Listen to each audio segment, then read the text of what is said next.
આજરોજ અંકલેશ્વર શહેરના અતુલ કોલોની ખાતે અતુલ ફાઉન્ડેશન અને રેડ ક્રોસ બ્લડ બેંકના સંયુક્ત આયોજન હેઠળ સ્વૈચ્છિક રક્તદાન શિબિરનું સફળ આયોજન કરવામાં આવ્યું હતું। આજરોજ અંકલેશ્વર શહેરના અતુલ કોલોની ખાતે અતુલ ફાઉન્ડેશન અને રેડ ક્રોસ બ્લડ બેંકના સંયુક્ત આયોજન હેઠળ સ્વૈચ્છિક રક્તદાન શિબિરનું સફળ આયોજન કરવામાં આવ્યું હતું। આ રક્તદાન શિબિરમાં સ્થાનિક નાગરિકો દ્વારા ઉત્સાહભેર ભાગ લેવામાં આવ્યો હતો। શિબિર દરમિયાન લગભગ 70થી વધુ રક્તદાતાઓએ સ્વૈચ્છિક રીતે રક્તદાન કરી માનવતા માટે મહત્વપૂર્ણ યોગદાન આપ્યું હતું। ખાસ કરીને યુવાઓ સાથે મહિલાઓએ પણ ઉત્સાહપૂર્વક રક્તદાન કરીને સમાજ માટે પ્રેરણાદાયક ઉદાહરણ રજૂ કર્યું હતું। આ આયોજન દ્વારા જરૂરિયાતમંદ દર્દીઓને સમયસર રક્ત ઉપલબ્ધ થઈ શકે તે હેતુથી મહત્વપૂર્ણ પહેલ કરવામાં આવી હતી।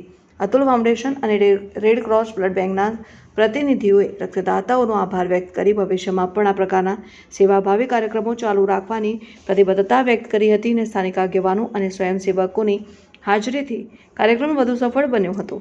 વિડીયો જર્નાલિસ્ટ કરણસિંહ સાથે સત્ય ઇમ્તિયાઝ પઠાણ, સત્ય ટીવી ન્યૂઝ, અંકલેશ્વર।